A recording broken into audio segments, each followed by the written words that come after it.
You ever have one of those moments where you think, is this really my life? Well, let me tell you about the day my own son demanded I apologize to his rich wife because I made her upset. And when I refused, he actually yelled, "Apologize or get out of my house!" Now, I'm not one to back down, but what I did next. Let's just say nobody at that fancy dinner party saw it coming. What if I told you one dinner party changed my entire family forever? You won't believe what happened when my son forced me to apologize to his rich wife, and what I said in front of everyone left the whole room in shock. Stay with me, because the real twist is still to come. So there I was, perched on the edge of a velvet dining chair in my son's brand new mansion. Yes, mansion, not just a big house. The kind of place with ceilings so high you could lose a balloon in them, and a chandelier in the foyer that was honestly bigger than my first car. I remember thinking, if that thing ever falls, we'll all be pancakes. But I kept that little joke to myself, because this was not the kind of crowd that appreciated my sense of humor. No, this was Tiffany's crowd. Tiffany, my son's wife, was the queen of the evening, gliding around in a dress that probably cost more than my monthly pension. She had that way about her, always perfectly put together, not a hair out of place, and a smile that never quite reached her eyes. You know the type. She was showing off her imported everything.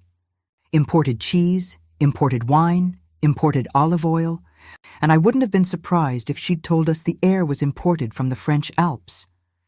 Every time she said the word imported, she looked around the table as if expecting applause.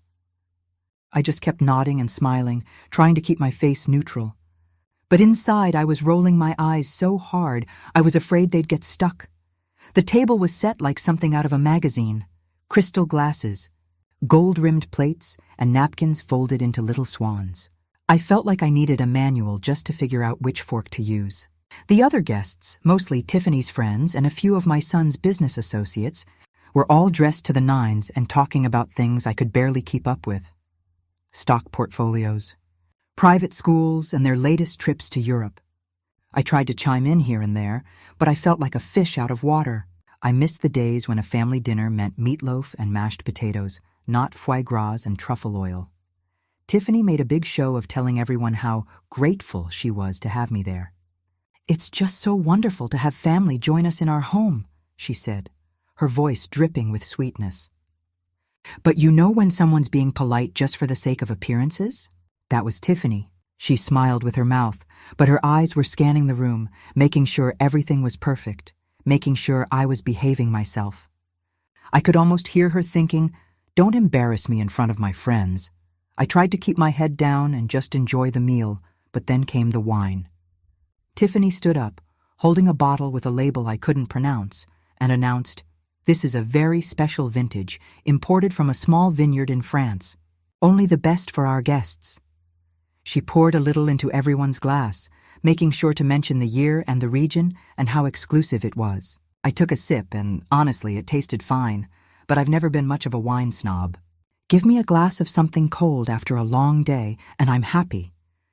But then, in a moment that I now realize was my fatal mistake, I looked at the bottle and said, "Oh, I think I saw this at Costco last week." They had a whole display of French wines on sale. I meant it as a light-hearted comment, just trying to join the conversation. I even smiled, hoping Tiffany would laugh with me. But you'd have thought I'd set the place on fire. Tiffany's face went redder than her lipstick, and suddenly the room went silent. You know that feeling when you say something and instantly wish you could take it back? That was me, right then and there. The guests all looked at each other, unsure whether to laugh or gasp. My son shot me a look that could have melted steel. Tiffany set her glass down with a little more force than necessary and said, "Actually, this bottle is from a private collection. It's not available in stores." Her voice was tight, and her smile had vanished. I could feel the tension in the air, thick enough to cut with one of those fancy steak knives. I tried to recover, mumbling something about how Costco has really stepped up their wine game, but it was too late. The damage was done. The rest of the meal passed in awkward silence, with Tiffany barely looking at me and my son avoiding my gaze altogether. I felt like a kid again, being scolded for speaking out of turn at the grown-ups' table. Only this time, I was the mother, and my own son was the one making me feel small. As dessert was served, a tiny, artfully arranged plate of something I couldn't pronounce, I sat there, picking at my food and wondering when family dinners had gotten so complicated.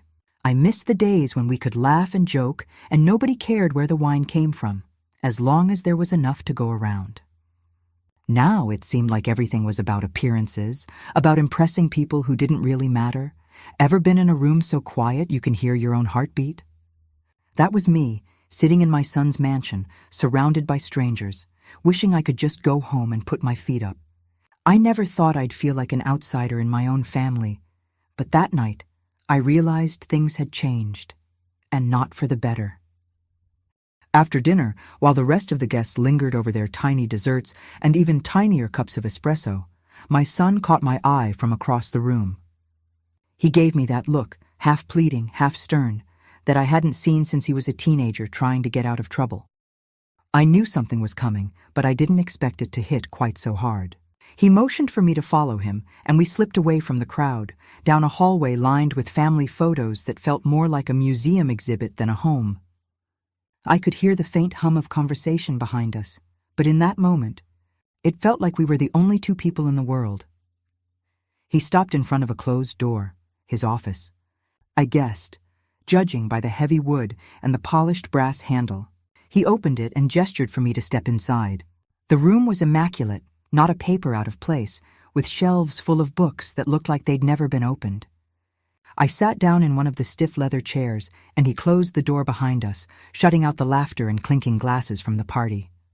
For a moment, neither of us spoke. He just stood there, hands in his pockets, staring at the floor like he was searching for the right words.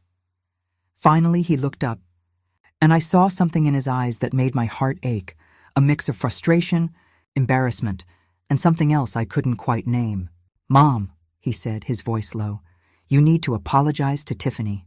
"You made her upset." I blinked, not sure I'd heard him right. Apologize? For what? For making a joke about the wine? For not playing along with Tiffany's little charade? I couldn't help it. I laughed. Not a big, hearty laugh, but one of those nervous chuckles that slips out when you're caught off guard. "For what?" I asked, trying to keep my tone light. "Asking about the wine?" He didn't laugh. He didn't even smile. He just stared at me, his jaw set, his eyes hard. "It's not funny, Mom. You embarrassed her."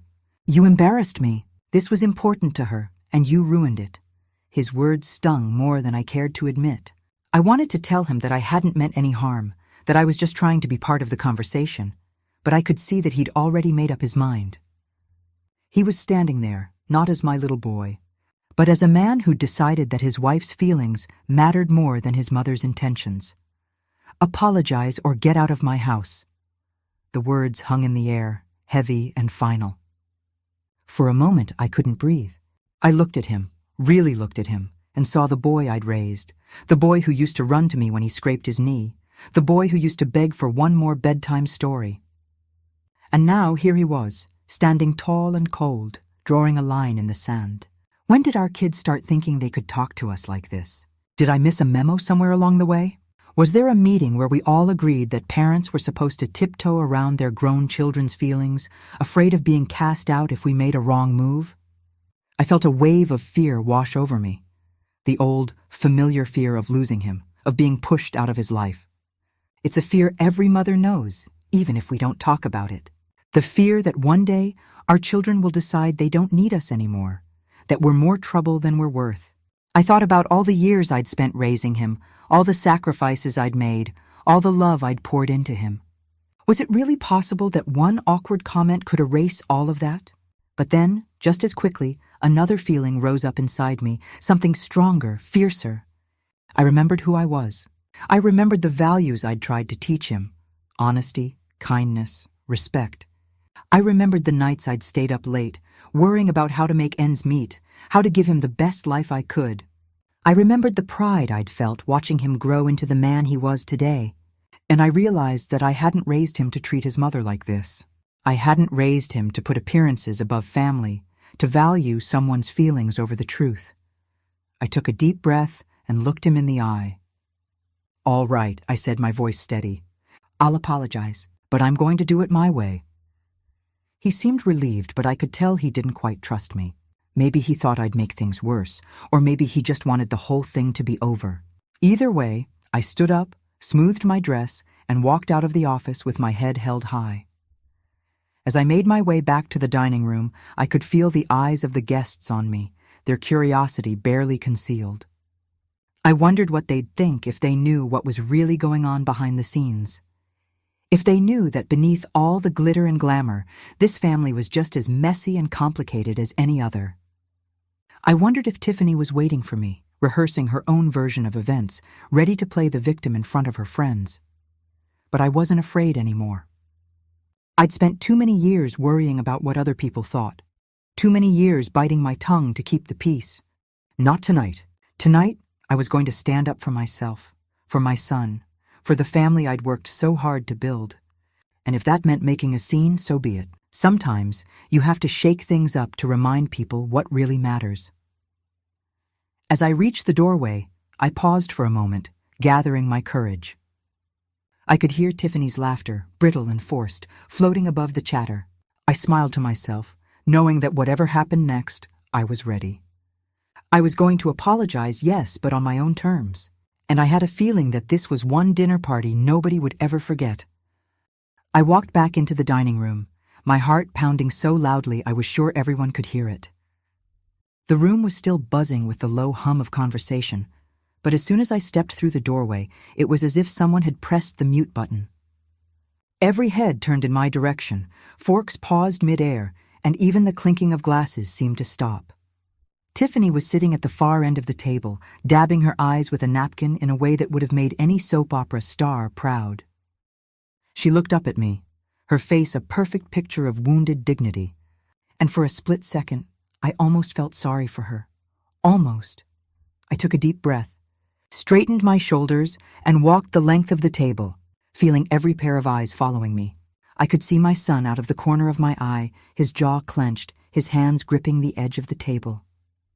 He looked like he was bracing for a storm, and in a way, he was. I stopped right in front of Tiffany, who was now sniffling delicately. Her friends gathered around her like a flock of well-dressed hens. I looked her right in the eyes, refusing to let her look away, and I spoke in a voice that was calm, clear, and just loud enough for everyone to hear. "Tiffany," I began. "I'm sorry." The room seemed to lean in, waiting for the rest. "I'm sorry that you feel the need to pretend. I'm sorry that you think expensive things make you better than others. And I'm sorry that my son can't see through it." For a moment, there was absolute silence. You could have heard a pin drop, or, more likely, a pearl earring. Tiffany's mouth fell open, her eyes wide with shock. The guests looked at each other, unsure whether to gasp or applaud. One woman actually snorted into her wine, trying to stifle a laugh. But I wasn't finished. I took another breath, feeling years of frustration and disappointment rising up inside me. "But most of all," I continued, my voice steady, "I'm sorry for anyone who thinks love can be bought. Because real family, real love, that's not for sale." I let the words hang in the air, watching as they landed on each person in the room. Some looked away, uncomfortable. Others nodded, as if I'd said something they'd been thinking all along but were too afraid to say. Tiffany's face crumpled, her carefully applied makeup starting to smudge. She looked around the table, searching for support, but her friends suddenly seemed very interested in their plates. My son looked like he'd swallowed a lemon, his face pale and drawn. For a moment, I wondered if I'd gone too far, if I'd just burned the last bridge I had with him. But then I remembered all the times I'd kept quiet, all the times I'd let things slide for the sake of peace. Not tonight. Tonight, I was speaking my truth. And if that made people uncomfortable, so be it. The whispers started almost immediately, little ripples of conversation spreading out from the center of the table. I caught snippets. "Did you hear what she said? Well, she's not wrong. I always thought Tiffany was a bit much." And I realized that I wasn't the only one who'd noticed the cracks in Tiffany's perfect facade. For years, she'd built her life around appearances, collecting expensive things and showing them off like trophies. But in that moment, all the designer labels and imported wines in the world couldn't protect her from the truth. I stood there for a moment longer, letting the silence settle, then turned and walked back to my seat. My hands were shaking, but I felt lighter than I had in years. I glanced at my son, hoping for a sign, anything that he understood why I'd done it. But he just stared at his plate, his face unreadable. Tiffany, meanwhile, was trying to compose herself, but the damage was done. The mask had slipped, and everyone had seen what was underneath. As the dinner party limped along, the atmosphere had changed. The easy laughter and forced politeness were gone, replaced by an awkward tension that nobody seemed able to break. People started making excuses to leave early, gathering their coats and murmuring polite goodbyes. Tiffany disappeared upstairs, her friends trailing after her, and my son was left standing in the middle of the room, looking lost. I sat quietly sipping my coffee, feeling a strange mix of relief and sadness. I hadn't wanted to hurt anyone, least of all my son, but I couldn't keep pretending that everything was fine when it so clearly wasn't. Sometimes the truth hurts, but it also heals. I hoped that, in time, my son would see that.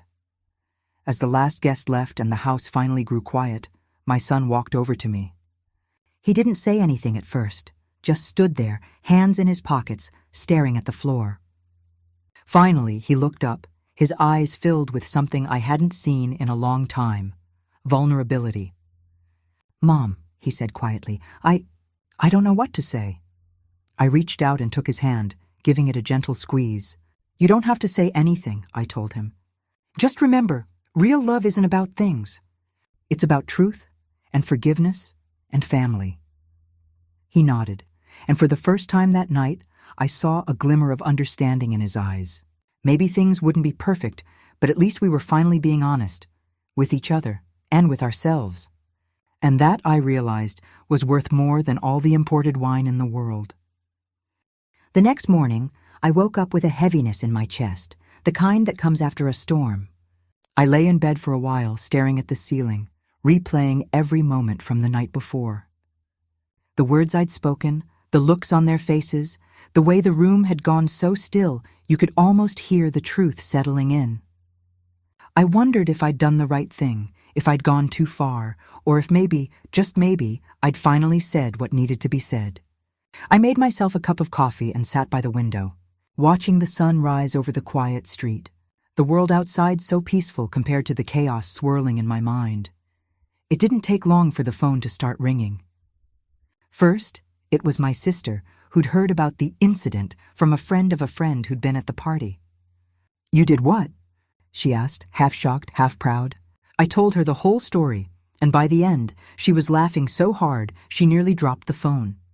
"Well, someone had to say it," she said. "I just wish I'd been there to see Tiffany's face." I smiled, feeling a little lighter. Maybe I wasn't the villain after all. But as the day went on, the calls kept coming. Some were from old friends, some from distant relatives, all wanting to know what had really happened. It seemed my little speech had made the rounds faster than a wildfire. Everyone had an opinion. Some thought I was brave, others thought I was reckless, but most agreed on one thing. It was about time someone called out the nonsense. I realized then that I wasn't alone. So many of us, especially women of a certain age, have spent our lives biting our tongues, keeping the peace, letting things slide for the sake of family. But sometimes, enough is enough.